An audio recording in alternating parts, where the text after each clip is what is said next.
ये देखुं ये कौ प्रकार चित्र ये हूँ सेल स्ट्रक्चर बा कोश देखा आम बाँ पटर अच्छी एनिमल सेल बा प्राणी कोश डाण पटर अच्छी उद्भिद कोश बा प्लांट सेल।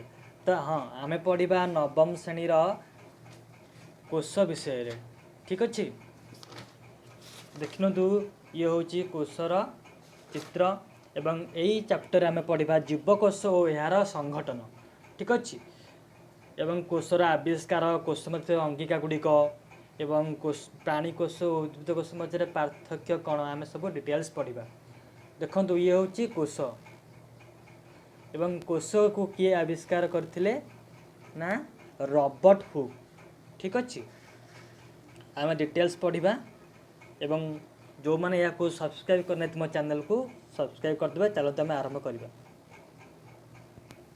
कोश कहले आम कौन बुझा कोश कहले देखा आम जमी घर टे बनाऊे तार बेसिक यूनिट कौन कौन लगुच इटा कि पत्थर से आम शरीर गठन देखिए आम सब स्मलेस्ट छोट यूनिट हूँ कोश।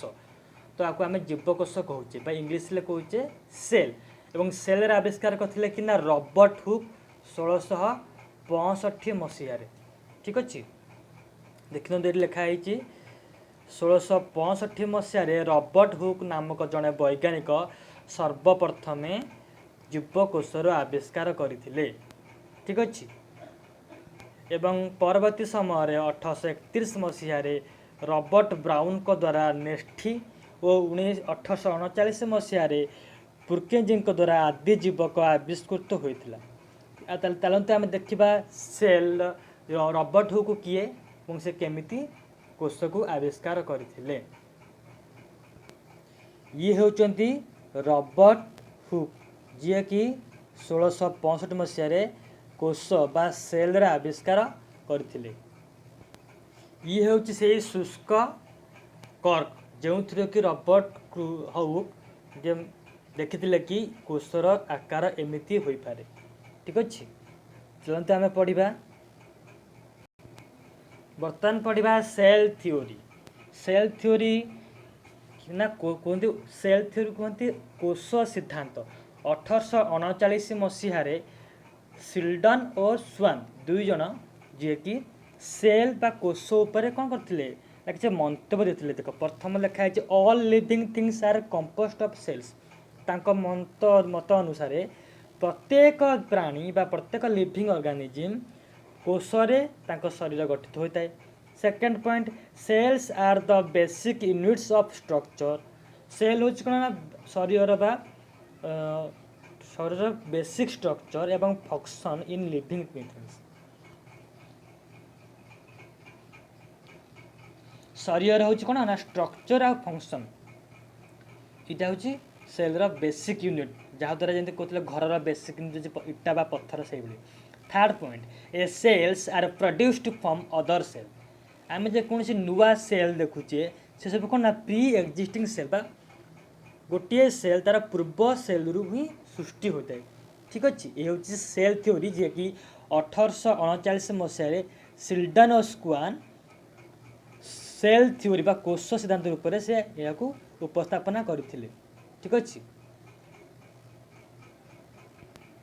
नेक्स्ट पॉइंट देखा 1855 मसीह भिर्चो अनुजाई कोश विभाजनक्षम और नूतन कोशर सृष्टि सर्वदा एक पूर्व कोशरु संभव होता है ठीक अच्छे। तापर कौन कहना सिल्डन स्क्वान पर आउ ना आसिले भिर्चो जहाँ कि 1855 मसीह कहले कि कोश विभाजनक्षम कोश कौन ना विभाजन हो पारे सेल डिविजन हो पारे एवं नूतन कोशर सृष्टि सर्वदा एक पूर्व कोशरी संभव होता है ठीक अच्छे। तापर पॉइंट पढ़ा जीव जगत एक कोश विशिष्ट जीव मानक एक कोश जीव कहुए जो मान शरीर गोटे कोशरे गढ़ा ताकू आम एक कोश जीव बा यूनिसेलुलार कहूचे एवं जो मान शरीर बहु कोशरे गढ़ा ताकू आम मल्टी सेलुलार ऑर्गेनिज्म बा बहुकोशी जीव कहुए। तापर पढ़ा एक कोशी जीव मान समस्त जीवन प्रक्रिया केवल गोटे कोश मध्य समाहित होता बेले बहुकोशी जीव मान जीवन प्रक्रिया ସେମାନଙ୍କ ଶରୀରରେ ଥିବା ଏକାଧିକ ସ୍ୱତନ୍ତ୍ର ଧରଣର କୋଷରେ ତିଆରି ଏବଂ ଭିନ୍ନ ଭିନ୍ନ ଟିସ୍ୟୁ ଏବଂ ଅଙ୍ଗପ୍ରତ୍ୟଙ୍ଗ ଦ୍ୱାରା ସମାହିତ ହୋଇଥାଏ। ପରବର୍ତ୍ତୀ ଦେଖିବା ନେକ୍ସଟ ଲାଇନ୍ ବା ନେକ୍ସଟ ଇମ୍ପୋର୍ଟାଣ୍ଟ ପଏଣ୍ଟ, ବହୁକୋଷୀ ଜୀବମାନଙ୍କର ବିଭିନ୍ନ ଜୀବନ ପ୍ରକ୍ରିୟା ସମ୍ପାଦନରେ କାର୍ଯ୍ୟ ବିଭାଜନ ରହିଥିବା ଯୋଗୁଁ ଗୋଟିଏ ନିର୍ଦ୍ଦିଷ୍ଟ କାର୍ଯ୍ୟରେ ଦକ୍ଷତା ପାଇଁକା କୋଷଗୁଡ଼ିକର ଆକାର ଓ କାର୍ଯ୍ୟଶୈଳୀରେ ପରିବର୍ତ୍ତନ ଦେଖାଯାଇଥାଏ। ପୁନଶ୍ଚ କୋଷକୁ ଦୁଇ ଶ୍ରେଣୀରେ ବିଭକ୍ତ କରାଯାଇଛି। ଗୋଟା ହେଉଛି ପ୍ରାକ୍ ନେଷ୍ଠୀୟ କୋଷ ବା ପ୍ରୋକାରିଓଟିକ୍ ସେଲ୍, ଆଉଟା ହେଉଛି ସୁନେଷ୍ଠୀୟ କୋଷ ବା ୟୁକାରିଓଟିକ୍ ସେଲ୍। ପ୍ରାକ୍ ନେଷ୍ଠୀୟ କୋଷ କହିଲେ କ'ଣ ବୁଝିବା ନା ଯେଉଁ କୋଷ ଗୁଡ଼ିକ କ'ଣ ବହୁତ ପ୍ରିମିଟିଭ୍ କୋଷ, ପୁଣା କୋଷ, ବହୁତ ଆଗରୁ ବାହାରିଛି, ସେଇଟା ପ୍ରୋକାରିଓଟିକ୍ ସେଲ୍ କହୁଛି।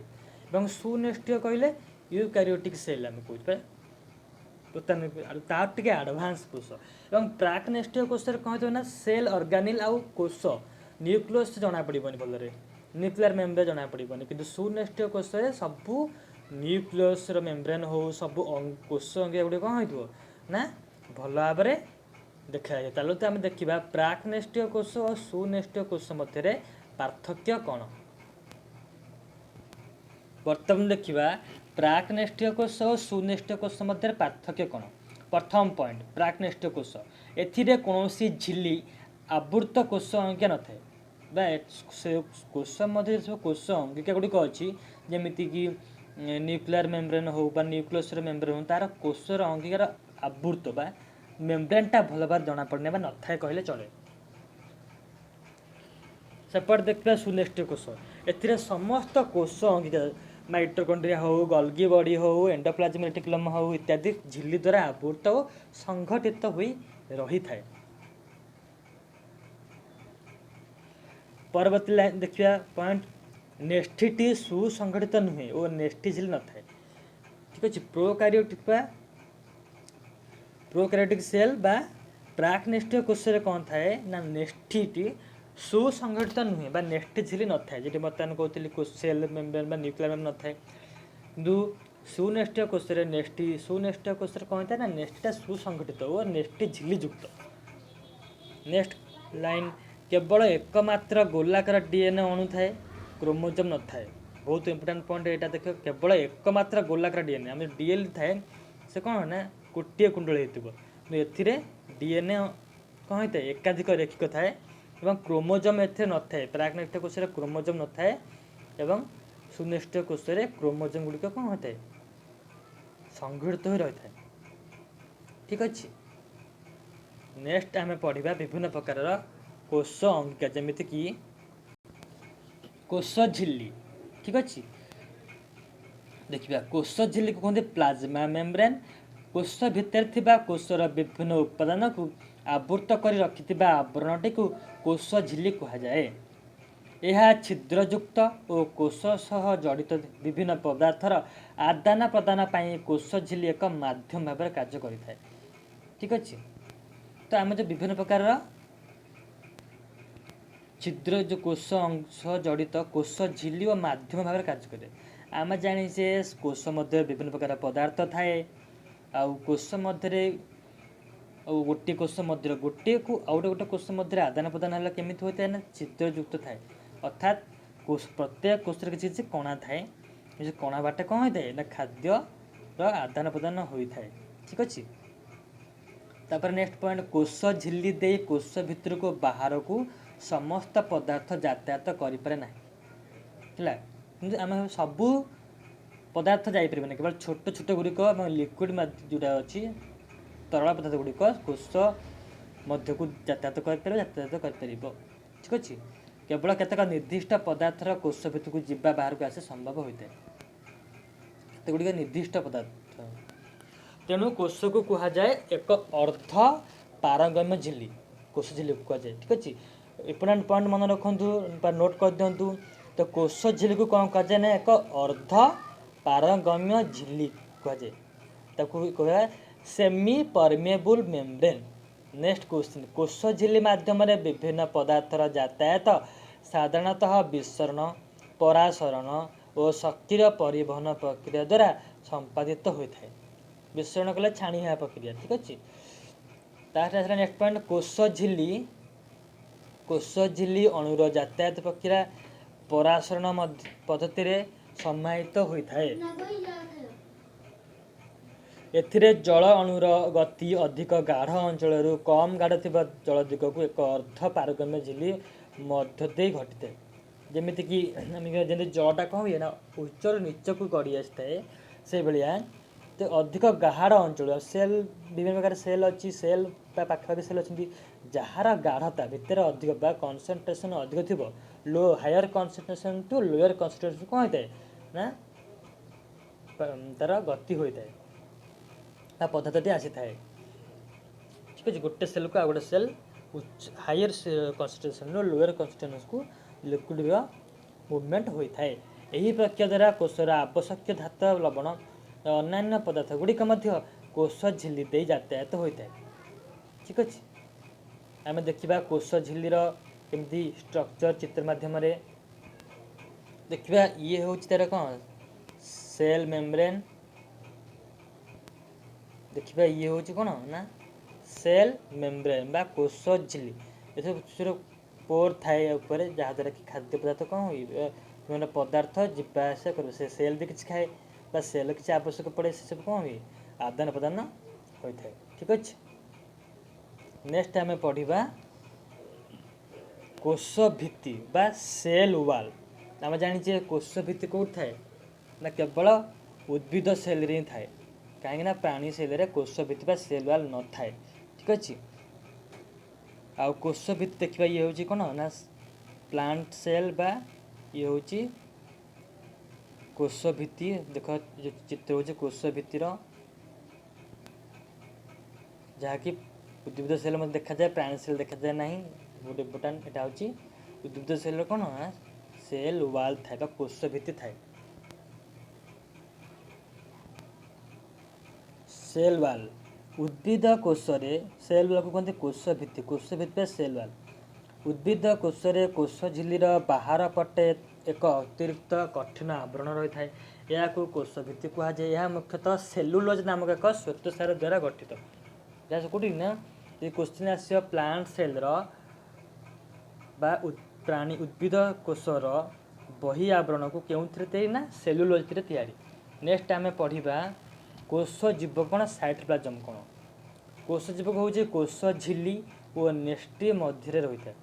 ଆମେ ଯେଉଁ ମଝିରେ ଅଛି ନେଷ୍ଟି ଆଉ କୋଷ ଝିଲ୍ଲି ଯେଉଁ ବାହାର ତା ମଝି ଯେଉଁ ଅଞ୍ଚଳଟା କୁହନ୍ତି କୋଷ ପ୍ଲାଜମ, ସାଇଟୋପ୍ଲାଜମ କୁହାଯାଏ। ଠିକ୍ ଅଛି, ଏହା ଅପେକ୍ଷାକୃତ ସ୍ୱଚ୍ଛ, ତରଳ ଓ ଅର୍ଦ୍ଧ ତରଳ ଏବଂ ଗତିଶୀଳ।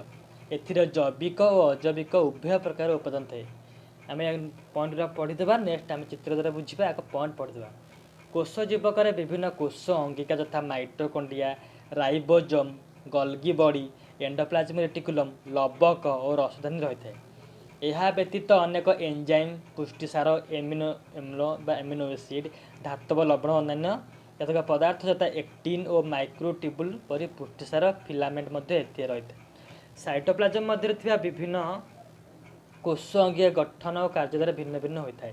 ମାନେ ସାଇଟୋପ୍ଲାଜମରେ ବିଭିନ୍ନ ପ୍ରକାର କୋଷ ଅଙ୍ଗିକା ଅଛି, ସମସ୍ତ କାର୍ଯ୍ୟ ଅଲଗା ଅଲଗା।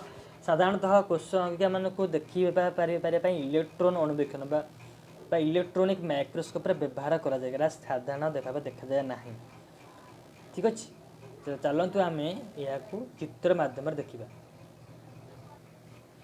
ଦେଖ ଇଏ ହେଉଛି ସେଲ୍ ମେମ୍ବ୍ରେନ୍, ଇଏ ହେଉଛି କ'ଣ ନା ନ୍ୟୁକ୍ଲିୟସ୍ ବା ନ୍ୟୁକ୍ଲିୟର ମେମ୍ବ୍ରେନ୍। କୋଷ ଝିଲ୍ଲି ଆଉ ନ୍ୟୁକ୍ଲିୟସ୍ର ଆବରଣ, ଏଇ ଯେଉଁ ମଝିଆ ଯେଉଁ ଅଞ୍ଚଳ ରହିଲା ଏଇଟା ହେଉଛି କୋଷ ଜୀବକ କୁହାଯାଏ ବା ସାଇଟୋପ୍ଲାଜମ କୁହାଯାଏ।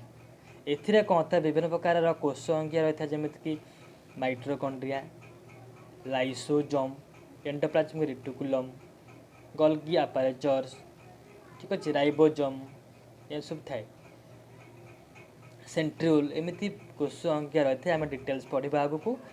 ଠିକ୍ ଅଛି, ତାକୁ ଯେ କୋଷ ଜୀବକ କୁହାଯାଏ, ତାକୁ ଅର୍ଦ୍ଧ ତରଳ ପଦାର୍ଥ।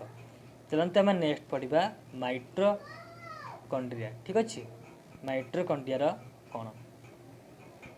ପ୍ରଥମେ ଆମେ ପଏଣ୍ଟସ୍ ବା ଥିଓରି ପଢ଼ିବା, ତାପରେ ଚିତ୍ର ମାଧ୍ୟମରେ ବୁଝିବା। ଦେଖିବା ମାଇଟୋକଣ୍ଡ୍ରିଆ।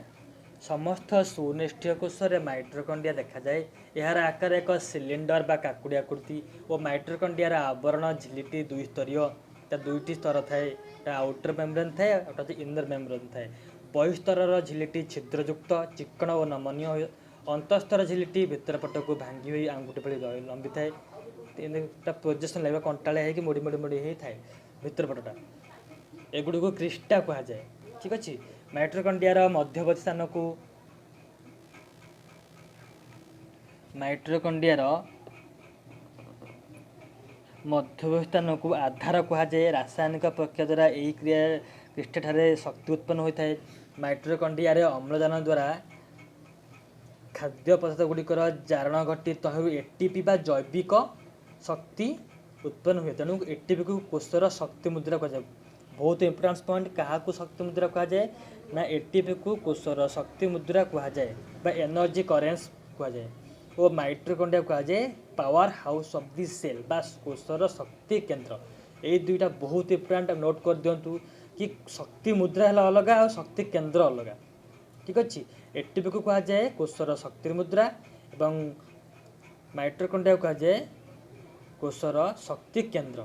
ठीक अच्छे माइट्रोकंडिया निजस्व डीएनए अणु थाए और राइबोसोम रही है जमी कोष मध्य न्यूक्लियस न्यूक्लियस मध्य डीएनए क्रोमोसोम क्रोमोसोम मध्य डीएनए से भाया माइट्रोकंडिया निजस्व डीएनए अणु थाए और राइबोसोम रही है।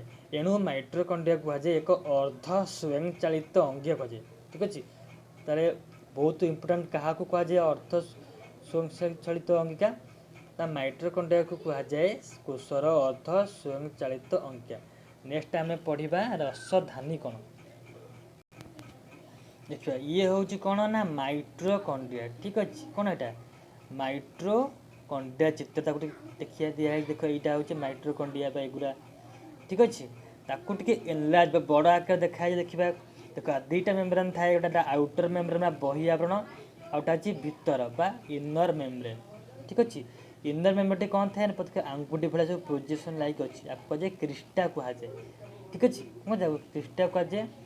ठीक अच्छे एवं एठे कौन शक्ति तैयार होता है भितर तेणु कह जाए पावर हाउस ऑफ सेल बा शक्ति केंद्र। आउ एटीपी द्वारा क्यों गोटा एटीपी एटीपी कह शक्ति मुद्रा एनर्जी करेन्स दुईटा जिन अच्छे एटीपी। ठीक अच्छे गोटा एटीपी एटीपी कह शक्ति मुद्रा आउटा माइट्रोकंडिया कह पावर सेल दु जिन अलग है। एटीपी कह शक्ति केंद्र माइट्रोकंडिया कह पावर। ठीक अच्छे जदि आपण को भल लगुच लाइक कर दिंतु और जो सब्सक्राइब करते सब्सक्राइब कर दिंतु। नेक्स्ट आम पढ़ा रसधानी। ठीक अच्छे रसधानी कौन पढ़ा देखा ये हूँ कौन ना रसधानी भैक्यूल कह जाए। ठीक अच्छे भैक्यूल साधारण टे बड़ आकार थाए। ठीक अच्छे भैक्यूल सब गोटे उद्भिद सेल आपको विभिन्न प्रकार जो प्राणी सेल सरी यहाँ उद्भिद सेल जो कि भैक्यूल चित्र देती स्पेस खाली लिखा भैक्यूल। ठीक अच्छे यहाँ हूँ भैक्यूल। ठीक अच्छे चलते किसी जाना भैक्यूल समस्त उद्भिद और केतेक आद्य प्राणी मानक कोषरे अनेक प्रकार छोट बड़ थली रही है सेगुड़ी को रसधानी भैक्यूल कह जाए। रसधानी विभिन्न प्रकार तरल पदार्थ और द्रवण रही है कौन थे ना विभिन्न प्रकार तरल पदार्थ द्रवण रही है। प्रत्येक रसधानी एक आवरण द्वारा आवृत होता है। एक कोशी आदि प्राणी व्यतीत अन्य प्राणी मानकर कोषरे रसधानी न था। मन रखा यहाँ एक कोशी आदि प्राणी व्यतीत अन्य प्राणी मानक कोषरे रसधानी प्रायतः न थाए। एक कोशी आद्य प्राणीर संकोच रसधानी और जल नियंत्रण और खाद्य रसधानी पाचन क्रिया साहाय्य करथिबा बेले उद्भिद कोषर रसधानी गुड़िकर अपेक्षाकृत बड़ आम देखुले ना चित्र बड़ और सेगुड़िक कोषर स्फीति और दृढ़ता नियंत्रण करिथांती। नेक्स्ट आम पढ़ा एंडोप्लाज्मिक रेटिकुलम बा पढ़ा यही जालिका नेष्ठी आवरणर बहिस्तर सहित संयुक्त होई कोष भितर विभिन्न दिग देई कोष झिल्ली पर्यंत विस्तृत होते। आम चित्र देखा यहाँ ये कौन ना नेष्ठी आवरण या कोष आवरण पर्यंत लगी होता है। ठीक अच्छे बही आवरण पर्यंत लगिक रही है। यह दुई प्रकार था अमसृण एंडोप्लाज्मिक रेटिकुलम बा रफ एंडोप्लाज्मिक रेटिकुलम जहाँफल कौन ना जो राइबोसोम जहाँ ऊपर थी राइबोसोम जहाँ ऊपर कहना अमसृण एंडोप्लाज्मिक रेटिकुलम बा रफ एंडोप्लाज्मिक रेटिकुलम। ठीक अच्छे ଏବଂ ରାଇବୋଜୋମର କାମ ହେଉଛି ପୁଷ୍ଟି ସାର ସଂଶ୍ଳେଷଣ କରିଥାନ୍ତି। ଠିକ୍ ଅଛି, ପ୍ରୋଟିନ୍ ସିନ୍ଥେସିସ୍ କରିଥାନ୍ତି। ପ୍ରୋଟିନ୍ ସିନ୍ଥେସିସ୍ କରିଥାନ୍ତି କିଏ ନା ରାଇବୋଜୋମ୍ ପ୍ରୋଟିନ୍ ସିନ୍ଥେସିସ୍ କରିଥାନ୍ତି। ନେକ୍ସଟ ହେଲା ମସୃଣ ଏଣ୍ଡୋପ୍ଲାଜମିକ୍ ରେଟିକୁଲମ୍। ଦୁଇ ପ୍ରକାର, ଗୋଟେ ହେଉଛି କ'ଣ ରଫ୍ ଆଉ ସ୍ମୁଥ୍। ମସୃଣ ଏଣ୍ଡୋପ୍ଲାଜମିକ୍ ରେଟିକୁଲମ୍କୁ କ'ଣ ନା ଯାହା ଉପରେ ରାଇବୋଜୋମ୍ ନଥାଏ କିନ୍ତୁ ଏଥିରେ ସ୍ନେହ ସାର ବା ଲିପିଡ଼ ସଂଶ୍ଲେଷିତ ହୋଇଥାଏ। ଏହି ଦୁଇ ପ୍ରକାର ଜାଲିକାର କାର୍ଯ୍ୟଧାରା ପୃଥକ ହେଲେ ମଧ୍ୟ ସେମାନେ ଅଲଗା ନ ହୋଇ ପରସ୍ପର ସହିତ ସଂଯୁକ୍ତ ହୋଇ ରହିଥାନ୍ତି।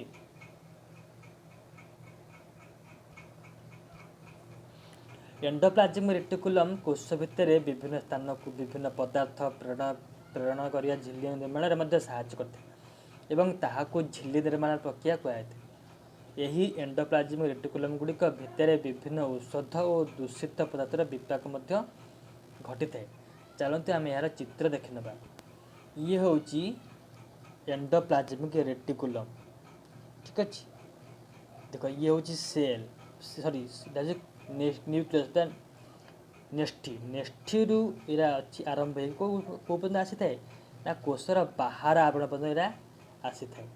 ଠିକ୍ ଅଛି, ଏବଂ ଆପରେ ଯେଉଁ ବିନ୍ଦୁ ବିନ୍ଦୁ ବିନ୍ଦୁ ଦିଆଯାଇଛି ଯେଉଁ ଲାଗିଛି କ'ଣ ନା ରାଇବୋଜୋମ୍। ଠିକ୍ ଅଛି, ଯେଉଁଠି ରାଇବୋଜୋମ୍ ଥିବା କହିବା ରଫ୍ ଏଣ୍ଡୋପ୍ଲାଜମିକ୍ ରେଟିକୁଲମ୍, ଯେଉଁଠି ନଥିବ ତାକୁ କହିବା ଆମେ ସ୍ମୁଥ୍ ଏଣ୍ଡୋପ୍ଲାଜମିକ୍ ରେଟିକୁଲମ୍ ବା ଅମସୃଣ। ଯେଉଁଠି ରାଇବୋଜୋମ୍ ଲାଗିଛି ତାକୁ କହିବା ଅମସୃଣ ଏଣ୍ଡୋପ୍ଲାଜମିକ୍ ରେଟିକୁଲମ୍, ଆଉ ଯେଉଁଠି ରାଇବୋଜୋମ୍ ନଥିବ ତାକୁ କହିବା ଆମେ ମସୃଣ ଏଣ୍ଡୋପ୍ଲାଜମିକ୍ ରେଟିକୁଲମ୍ ବା ସ୍ମୁଥ୍ ଏଣ୍ଡୋପ୍ଲାଜମିକ୍ ରେଟିକୁଲମ୍। ଠିକ୍ ଅଛି, ନେକ୍ସଟ ଆମେ ପଢ଼ିବା ଗଲ୍ଗି ବଡ଼ି କ'ଣ। ଗଲ୍ଗି ବଡ଼ି ଗୁଡ଼ିକର ଆକାର ଥଳି,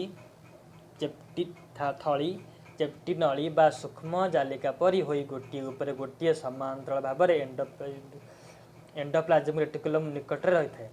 ମସୃଣ ଏଣ୍ଡୋପ୍ଲାଜମିକ୍ ରେଟିକୁଲମରେ ଥିବା ରାଇବୋଜୋମ୍ରେ ପୁଷ୍ଟିସାର ସଂଶ୍ଲେଷିତ ହୋଇ ନିଧାନି ମାଧ୍ୟମରେ ଗଲ୍ଗି ବଡ଼ି ଭିତରକୁ ପ୍ରବେଶ କରିଥାଏ। ପରବର୍ତ୍ତୀ ସମୟରେ ସେହି ପୁଷ୍ଟିସାର ଅଣୁଗୁଡ଼ିକ ସହିତ ଅନ୍ୟ ଶ୍ୱେତସାର, ସ୍ନେହସାର ଓ ଗନ୍ଧକ ଆଦି ଅଣୁ ସଂଯୁକ୍ତ ହୋଇ ପରିବିହୀନ ନିଧାନି ଦ୍ୱାରା କୋଷ ଭିତରେ ବିଭିନ୍ନ ସ୍ଥାନକୁ ଆବଶ୍ୟକତା ଅନୁଯାୟୀ ପ୍ରେରିତ ହୋଇଥାଏ।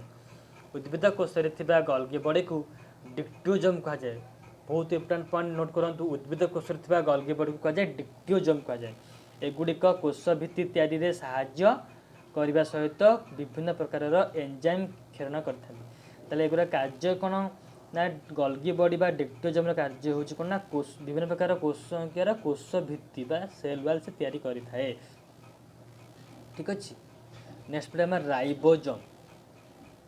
ରାଇବୋଜୋମ୍ର ଆକାର କ୍ଷୁଦ୍ର ଦାନା ସଦୃଶ। ଆଗ ଆମେ ପଏଣ୍ଟ ପଢ଼ିବା ତାପରେ ଚିତ୍ରକୁ ଯିବା। ଏଗୁଡ଼ିକ ଅମସୃଣ ଏଣ୍ଡୋପ୍ଲାଜମିକ୍ ରେଟିକୁଲମ୍ ସହିତ ମିଶି ତାହାର ଉପର ଭାଗରେ ଅଥବା କୋଷ ଜୀବକ ଭିତରେ ମୁକ୍ତ ଭାବରେ ରହିଥାନ୍ତି। ଇଏ କ'ଣ ଥାଏ ନା ଏଣ୍ଡୋପ୍ଲାଜମିକ୍ ରେଟିକୁଲମ୍ ଯେଉଁଟା ଅଛି ତା ଉପରେ ରହିଥାଏ, ନହେଲେ କୋଷ ଜୀବକ ବା ସାଇଟୋପ୍ଲାଜମ ଭିତରେ ରହିଥାଏ। ରାଇବୋଜୋମ୍ରେ ଥିବା RNA ରାଇବୋଜୋମାଲ୍ RNA କୁହାଯାଏ। ପ୍ରାୟତଃ ମୁଖ୍ୟତଃ ତିନି ପ୍ରକାର ରାଇବୋଜୋମ୍ ଥାଏ। ଗୋଟେ ଅଛି RNA କହିଲେ କ'ଣ, RNA କହିଲେ ନା ରାଇବୋଜୋମାଲ୍ RNA କୁହାଯାଏ। ନେକ୍ସଟରେ ଥିବା DNA ନିର୍ଦ୍ଦେଶରେ ତିଆରି ବାର୍ତ୍ତାବହ RNA ବା ମେସେଞ୍ଜର RNA ବା mRNA ମଧ୍ୟ ଗୋଟେ ପ୍ରକାର ଥାଏ। ତିନି ପ୍ରକାର RNA ଯେଉଁ ଥାଏ ରାଇବୋଜୋମ୍ର, ଗୋଟେ ହେଉଛି rRNA, ଗୋଟେ ହେଉଛି mRNA, ଆଉ ଗୋଟେ ହେଉଛି tRNA। ଠିକ୍ ଅଛି, ସମସ୍ତ କାର୍ଯ୍ୟ ଆମେ ପଢ଼ିବା। ତ rRNA କାର୍ଯ୍ୟ ହେଉଛି କ'ଣ ରାଇବୋଜୋମାଲ୍ RNA, ଇଏ କ'ଣ ନା ପ୍ରୋଟିନ୍ ସିନ୍ଥେସିସ୍ରେ କାର୍ଯ୍ୟ କରେ। mRNA ହେଉଛି ବାର୍ତ୍ତାବହ RNA ବା ମେସେଞ୍ଜର RNA। ଠିକ୍ ଅଛି, ଏସବୁ DNAରେ ସବୁ ନିର୍ଦ୍ଦିଷ୍ଟ ତଥ୍ୟ ପ୍ରେରଣ କରେ। ଏଇଟା ଏଠି ଆବଶ୍ୟକ ଅଛି, ଏଇଟା ସେଠି ଆବଶ୍ୟକ ଅଛି, ଏଠି ଏହା ଦରକାର ପଡ଼ିବ, ଏଠି ସେସବୁ କ'ଣ ନା ଏଠି ଏହା ଆବଶ୍ୟକ ପଡ଼େ। ଏଇଟା ମେସେଞ୍ଜର ବା ବାର୍ତ୍ତା ଭଳିଆ କାର୍ଯ୍ୟ କରିଥାଏ। ଯେମିତି ଆମେ ମେସେଜ୍ ପଠାଉଛେ ମେସେଞ୍ଜର ଦ୍ୱାରା, ମେସେଜ୍ ବା ବାର୍ତ୍ତାବହ, ମେସେଞ୍ଜର ବା ବାର୍ତ୍ତାବହ କୁହାଯାଏ। ଆଉଟା ହେଉଛି tRNA, ଯାହାକୁ ଟ୍ରାନ୍ସପୋର୍ଟ ବା କୁହାଯାଏ, ସ୍ଥାନାନ୍ତର RNA ବା tRNA କୁହାଯାଏ। ଏହି ପୁଷ୍ଟିସାର ସଂଶ୍ଲେଷଣ ଏକ ଜଟିଳ ପ୍ରକ୍ରିୟା। ଏଥିପାଇଁ ଅନ୍ୟ ଏକ ପ୍ରକାରର RNA ବା ସ୍ଥାନାନ୍ତର RNA ବା tRNA ଏମିନୋ ଅମ୍ଳ ଓ କେତେକ ଏନ୍ଜାଇମ୍ର ସହଯୋଗ ଦ୍ୱାରା ପୁଷ୍ଟିସାର ତିଆରି ହୋଇଥାଏ। ଦେଖିବା ଆମେ ରାଇବୋଜୋମ୍ର ଚିତ୍ର। ଇଏ ହେଉଛି ରାଇବୋଜୋମ୍ର ଚିତ୍ର। ଠିକ୍ ଅଛି, ରାଇବୋଜୋମ୍ର ଦୁଇଟା ୟୁନିଟ୍ ଥାଏ। ଗୋଟେ ଛୋଟକୁ ସ୍ମଲ୍ ୟୁନିଟ୍ କୁହନ୍ତି, ଆଉଟା ହେଉଛି ବଡ଼ଟା କୁହନ୍ତି ଲାର୍ଜ ୟୁନିଟ୍ କୁହନ୍ତି। ଏହା ତିନି ପ୍ରକାର ଆମେ ପଢ଼ିଲେ ଯାଉଛି କ'ଣ ନା, ଗୋଟେ ଅଛି R R N A ribosomal R N A आउटा हूँ एम आर एन ए कौन टी आर एन ए ठीक अच्छे। नेक्स्ट आम पढ़ा लाइसोजोम।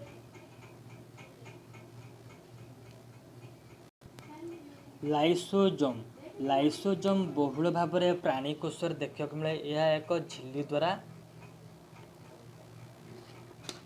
आवृत होता है। एथिरे अनेक प्रकार पाचक एंजाइम रही है ठीक अच्छे।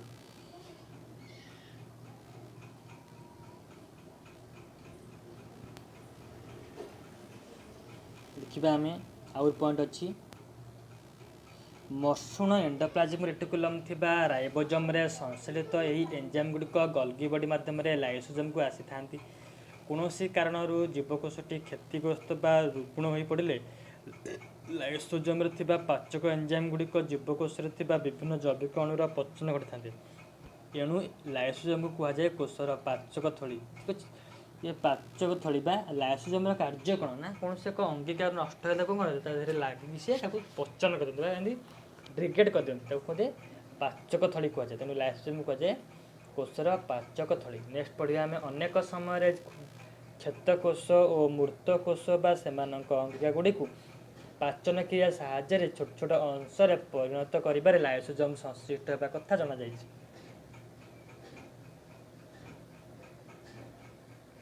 एथिपाई लाइसोजोम को आत्मघाती थली बा सुइसाइडियल बैग नाम अभिहित कराए। आउटा इम्पोर्टाट कौन कहुए ना सुइसाइडियल बैग कहुए ठीक अच्छे। कहीं विभाग अंग गुड़िक द्वारा कौन ये पचन घटी थाए। कहते कौन तार लाइसोजोम को कौन कहुए पाचक थली बा सुइसाइडियल बैग कहुए। नेक्स्ट पढ़ा आम लवक प्लास्टिड।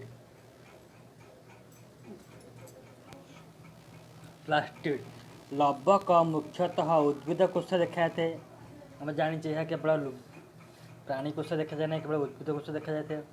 यह दुई प्रकार यथा वर्णहीन लवक बा ल्यूकोप्लास्ट कहुए आउटा हूँ रंगीन लवक बा क्रोमोप्लास्ट ठीक अच्छे। उद्भिदर मूल और कांडरे साधारणतः वर्णहीन लवक रही बेले फूल फल पत्र आदि रंगीन लवक रही है।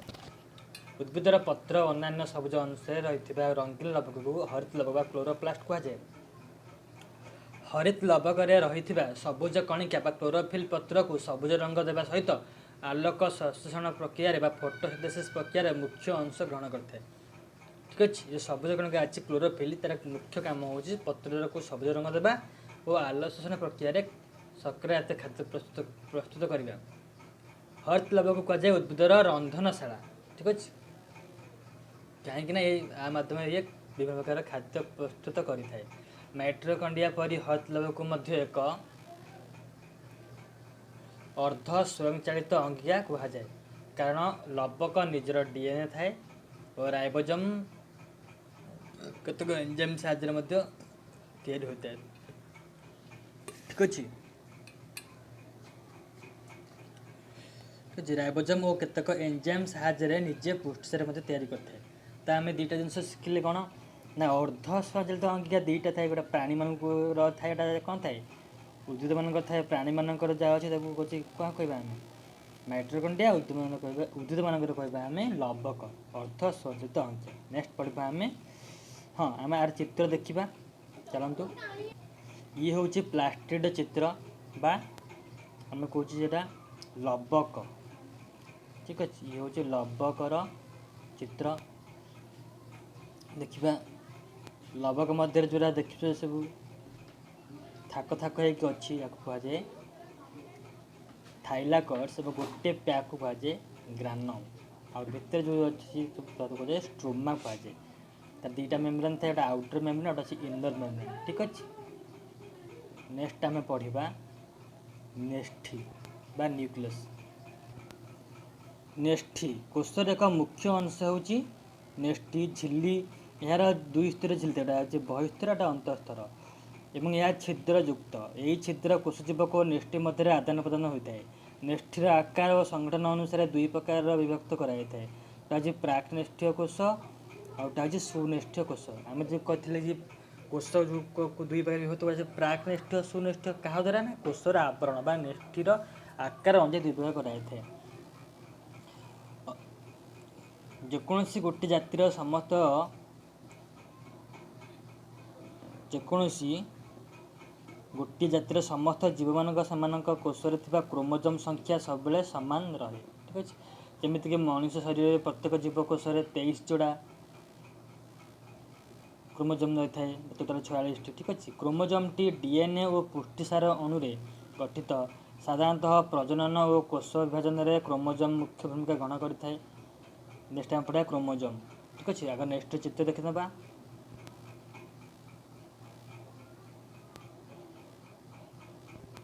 ଇଏ ହେଉଛି ନେକ୍ସଟର ଚିତ୍ର। ଠିକ୍ ଅଛି, ଦେଖନ୍ତୁ ନେକ୍ସଟ ଉପରେ ଯେ ପୋର ଭଳିଆ ଅଛି, ନ୍ୟୁକ୍ଲିୟସ୍ ପୋର କୁହାଯାଏ। ଠିକ୍ ଅଛି, ଆଉ ନ୍ୟୁକ୍ଲିୟସ୍ ମେମ୍ବ୍ରେନ୍ ଦୁଇଟା ମେମ୍ବ୍ରେନ୍ ଦେଖ, ଗୋଟା ବାହାର ଆଉ ଗୋଟା ଯେ ଭିତରେ। ଆଉ ନ୍ୟୁକ୍ଲିୟସ୍ ମଝିରେ ନ୍ୟୁକ୍ଲିୟସ୍ରେ ଯେଉଁ ଦୁଇଟା ମେମ୍ବ୍ରେନ୍ ଥାଏ, ଗୋଟା ବାହାର ଆଉ ଗୋଟା ଭିତର ମେମ୍ବ୍ରେନ୍। ଦେଖ ନ୍ୟୁକ୍ଲିୟସ୍ ମଝିରେ ଆଉ ଗୋଟେ ବି ଗୋଟା ମଝିରେ ଅଛି ସେଣ୍ଟରରେ, ନ୍ୟୁକ୍ଲିୟସ୍ କୁହାଯାଏ। ଠିକ୍ ଅଛି, ନେକ୍ସଟ ଆଉ ଏସବୁ କ'ଣ ନା ନ୍ୟୁକ୍ଲିୟସ୍ ପଛରେ ସବୁ ସୂତା ଦେଖୁଛେ ସବୁ କ୍ରୋମୋଜୋମ୍ କୁହାଯାଏ। ନେକ୍ସଟ ଆମେ ପଢ଼ିବା କ୍ରୋମୋଜୋମ୍। ଠିକ୍ ଅଛି, କ୍ରୋମୋଜୋମ୍ ପ୍ରାକ୍ନେଷ୍ଟୀୟ କୋଷରେ ଥିବା ଡିଏନ୍ଏ ଅଣୁ କ୍ରୋମୋଜୋମ୍ କିମ୍ବା କ୍ରୋମୋଜୋମ୍ ଜାଲିକା ଭାବରେ ସଂଗଠିତ ହୋଇନଥାଏ, କିନ୍ତୁ ସୁନେଷ୍ଟୀୟ କୋଷରେ ଡିଏନ୍ଏ ଅଣୁଗୁଡ଼ିକ କ୍ରୋମୋଜୋମ୍ ଭିତରେ ସଂଗଠିତ ହୋଇ ରହିଥାନ୍ତି। ଠିକ୍ ଅଛି, କ୍ରୋମୋଜୋମ୍ ଗୁଡ଼ିକ କ'ଣ ଥାଏ ନା ପ୍ରାକ୍ନେଷ୍ଟୀୟରେ ଭଲ ଭାବରେ ନଥାନ୍ତି, ଏଣେ ତେଣେ ଥାନ୍ତି, କିନ୍ତୁ ସୁନେଷ୍ଟ କୋଷରେ ସେମାନେ ସଂଗଠିତ ହୋଇ ରହିଥାନ୍ତି। ଦ୍ୱିଗୁଣିତ କ୍ରୋମୋଜୋମ୍ ସଂଖ୍ୟା କାୟିକ ବା ସୋମାଟିକ୍ସ କୋଷରେ ଦେଖାଯାଇଥାଏ ଏବଂ ଅଗୁଣିତ କ୍ରୋମୋଜୋମ୍ ସଂଖ୍ୟା ଜନନ କୋଷମାନଙ୍କରେ ରହିଥାଏ। ଠିକ୍ ଅଛି, ଆଉ ଯେଉଁ କହୁଛେ ଆମେ ସୋମାଟିକ୍ ସେଲ୍ ବା ସୋମାଟିକ୍ କୋଷ କହୁଛେ, ସେଇଟା କ'ଣ ଶରୀରର ବିଭିନ୍ନ ଅଂଶ ଥାଏ, କିନ୍ତୁ ଜର୍ମ ସେଲ୍ ଯେଉଁଥିରେ ଆମର କ'ଣ ହେଉଛି ନା ଜନନ ହେଉଛି, ସେଇ କୋଷ ଗୁଡ଼ିକ କେବଳ ଜର୍ମ ସେଲ୍ ଦେଖାଯାଏ ବା ଅଗୁଣିତ ଦେଖାଯାଏ। କୋଷ ବିଭାଜନର ମେଟାଫେଜ୍ ଗୋଟେ ଅଛି ଫେଜ୍, ସେ ମେଟାଫେଜ୍ରେ କ'ଣ ଥାଏ ନା କ୍ରୋମୋଜୋମ୍କୁ ଲକ୍ଷ୍ୟ କରି ଦେଖାଯାଏ ଯେ ସେଥିରେ ଦୁଇଟି ଲେଖାଏଁ କ୍ରୋମାଟିଡ୍ ରହିଥାଏ, ଦୁଇଟି ଲେଖାଏଁ ସୂତା ଥ୍ରେଡ୍ ଲାଗି ରହିଥାଏ। ପରେ ଆମେ ପଢ଼ିବା କ୍ରୋମୋଜୋମ୍ କେନ୍ଦ୍ର ଅବସ୍ଥିତିକୁ ଅନୁସାରେ କ୍ରୋମୋଜୋମ୍କୁ ବିଭିନ୍ନ ଭାବରେ ବିଭକ୍ତ କରାଯାଇଥାଏ। କ୍ରୋମୋଜୋମ୍ର ଅଗ୍ରଭାଗକୁ ଟେଲୋମିୟର କୁହାଯାଏ। ଠିକ୍ ଅଛି, ତେଣୁ ତୁମେ ଏହାର ଚିତ୍ର ଜାଣିନେବା। ଇଏ ହେଉଛି ଦେଖ କ୍ରୋମୋଜୋମ୍ର ଚିତ୍ର। କ୍ରୋମୋଜୋମ୍ ମଝିରେ ଯେଉଁ ବିନ୍ଦୁ ଦେଖୁଛ ତୁମେ କ'ଣ ସବୁ ସେଣ୍ଟ୍ରୋମିୟର କହନ୍ତି। କ'ଣ କହନ୍ତି? ସେଣ୍ଟ୍ରୋମିୟର କହନ୍ତି। ଠିକ୍ ଅଛି, ଆଉ କ୍ରୋମୋଜୋମ୍ର ତାକୁ ଯଦି ଭାଙ୍ଗିବା ତ ଛୋଟ ଅଣୁକୁ ଡିଏନ୍ଏ କୁହାଯାଏ। ଠିକ୍ ଅଛି, ଡିଏନ୍ଏ ଏଇଟା ହେଉଛି ଡିଏନ୍ଏର ଷ୍ଟ୍ରକ୍ଚର। ଏଇଟା ଡବଲ୍ ହେଲିକ୍ସ ଦୁଇଥର ମୋଡ଼ା ମୋଡ଼ା ହେଇଯିବ, ଡବଲ୍ ହେଲିକ୍ସ କୁହନ୍ତି। ଠିକ୍ ଅଛି, ନେକ୍ସଟ ଆମେ ପଢ଼ିବା ପ୍ରାଣୀକୋଷ ଓ ଉଦ୍ଭିଦକୋଷ ମଧ୍ୟରେ ପାର୍ଥକ୍ୟ କ'ଣ। ଠିକ୍ ଅଛି, ଉଦ୍ଭିଦକୋଷ ଓ ପ୍ରାଣୀକୋଷ ମଧ୍ୟରେ ପାର୍ଥକ୍ୟ।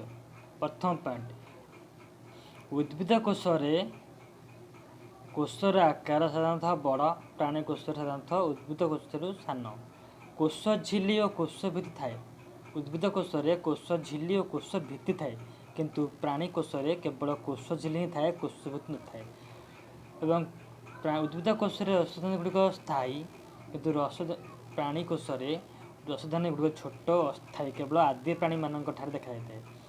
ଏଥିରେ ଉଦ୍ଭିଦକୋଷରେ ଲବକ ଦେଖାଯାଇଥାଏ, କିନ୍ତୁ ପ୍ରାଣୀକୋଷରେ ଲବକ ଆଦୌ ନଥାଏ। ତେଣୁ ବା ଆମେ କହିବା ଏଠି ଉଦ୍ଭିଦମାନେ ନିଜ ଖାଦ୍ୟ ନିଜେ ପ୍ରସ୍ତୁତ କରନ୍ତି ବା ଓଟ ଭୋଜି, କାହିଁକିନା ସେମାନଙ୍କର ଲବକ ଥାଏ। ନେକ୍ସଟ ପଏଣ୍ଟ, ଉଦ୍ଭିଦକୋଷରେ ସେଣ୍ଟ୍ରୋଜୋମ୍ ନାମକ କୋଷ ଅଙ୍ଗିକା ନଥାଏ, କିନ୍ତୁ ପ୍ରାଣୀକୋଷରେ ସେଣ୍ଟ୍ରୋଜୋମ୍ ଥାଏ। ସେଣ୍ଟ୍ରୋଜୋମ୍ର କାର୍ଯ୍ୟ ହେଉଛି କୋଷ ବିଭାଜନରେ ଇଏ କ'ଣ ସାହାଯ୍ୟ କରିଥାଏ।